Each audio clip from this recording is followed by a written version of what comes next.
As you can see, first up, we have Erich from Hopin. So if you would like to kick off our presentations, we'd be so excited to have you. So thanks.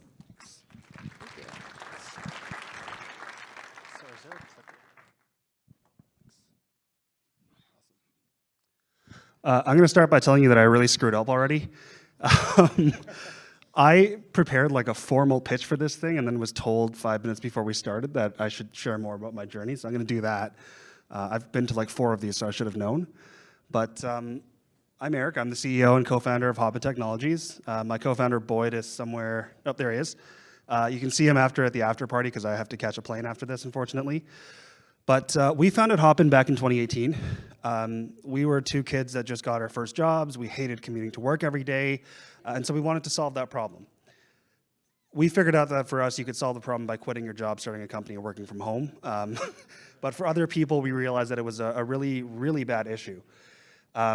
We realized that there's a ton of people that work in, let's say, manufacturing or retail distribution or something, who can't afford cars to get to work every day, and they work in facilities that are not necessarily accessible by transit.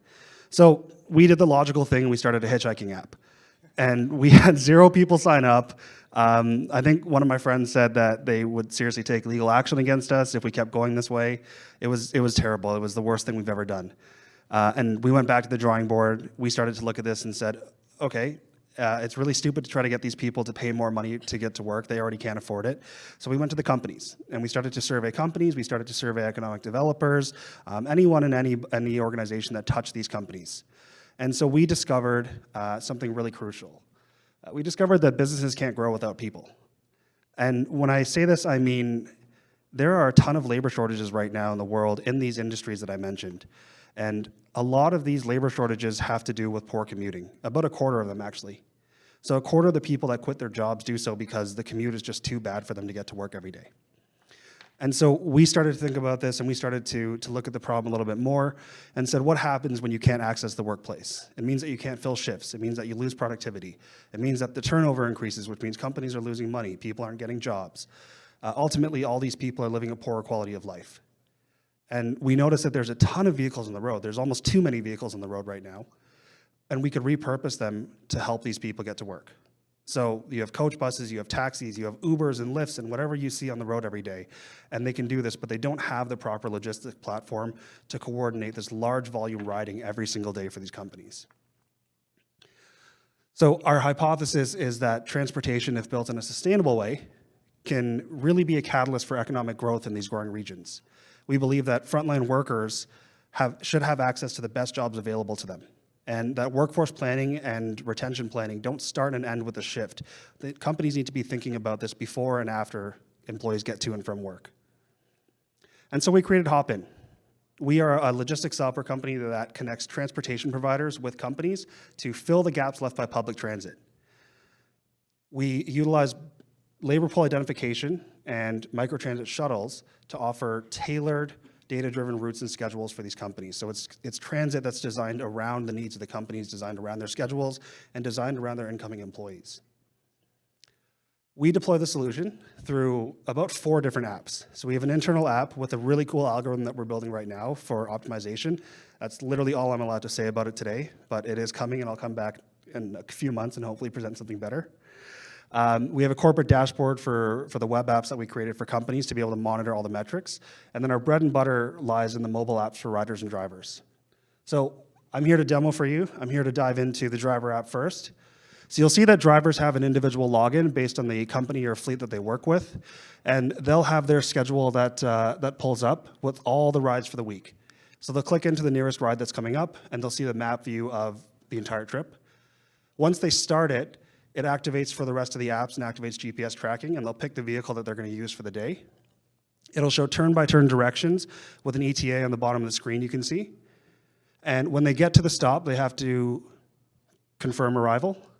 And you can actually scan the riders on using a QR code scanner. So there's a QR code built into the rider app for their boarding pass. If you can't do that for some reason, you can simply click the name, and you can check them in as boarded or not boarded. Once you finish the stop, you'll move on to the next one.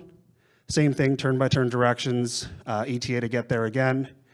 And at any point in the ride, you can actually click in, and it's covered up right now, but in the bottom of the screen, you can show all the stops on the trip, the ones that you've completed, what's coming up, and you can also click into the left side to see the list of all the riders on the trip as well, so that companies know in real time who's coming, who's going to be absent or late that day as well, which is really important for productivity.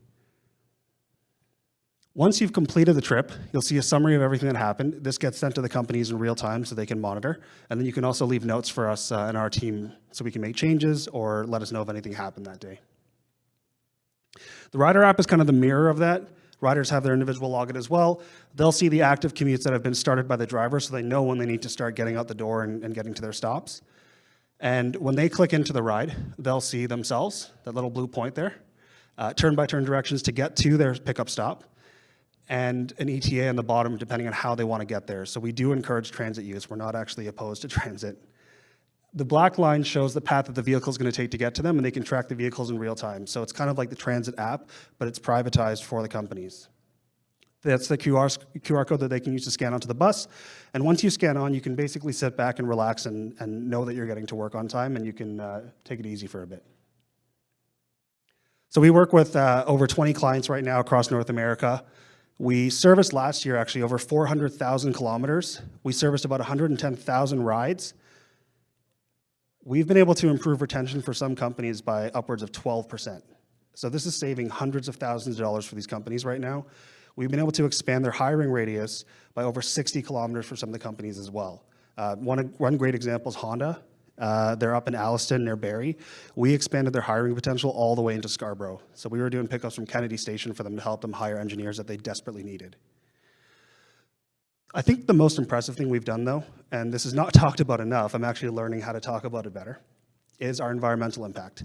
Last year, we removed over 350,000 pounds of CO2 by having companies adopt our ride-sharing methodology, having people get out of their cars and into our buses.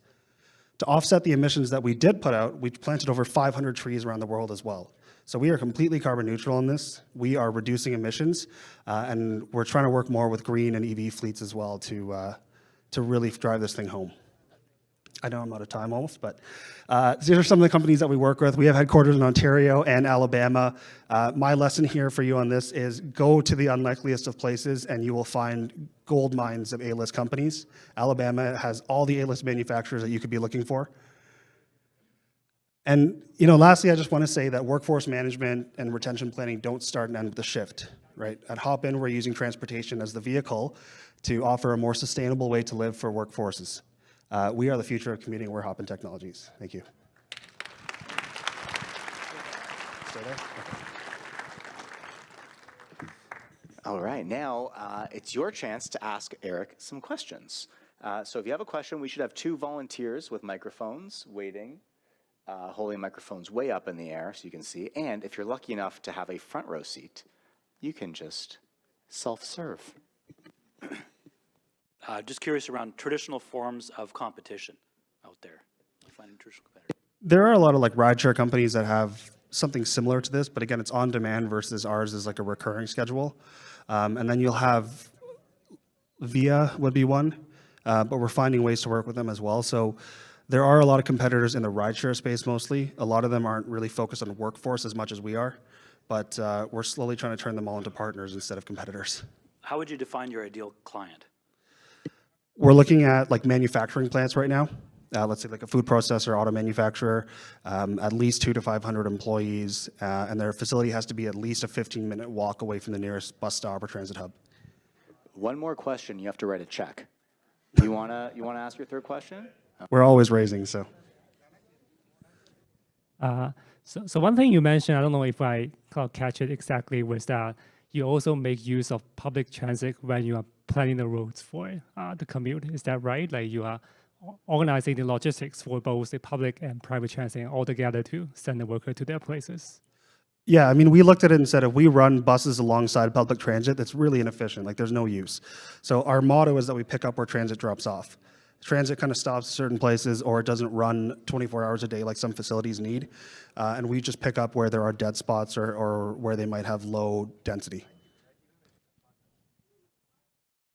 I think there's someone there. I think back there.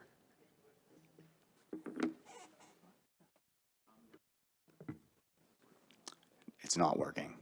Nope. No.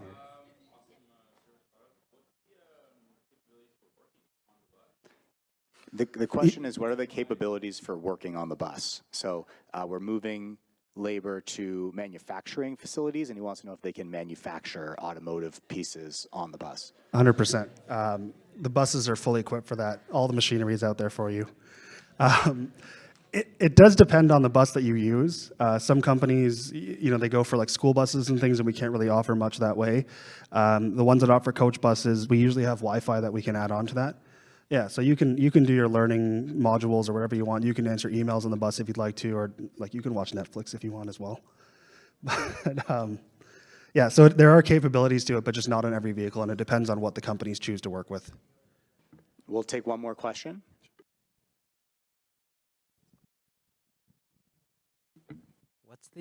What's the revenue model, and how do you show like an ROI or return for the employer? So we actually, and this is what we spent the past 6 years doing, is turning this from like a broker model into a SaaS model.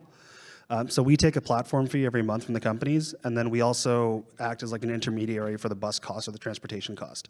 So the companies pay us one fee, and then we pass along the revenue to the bus operators as well. So we manage everything from our end. Does that answer your question? Thank you, everybody.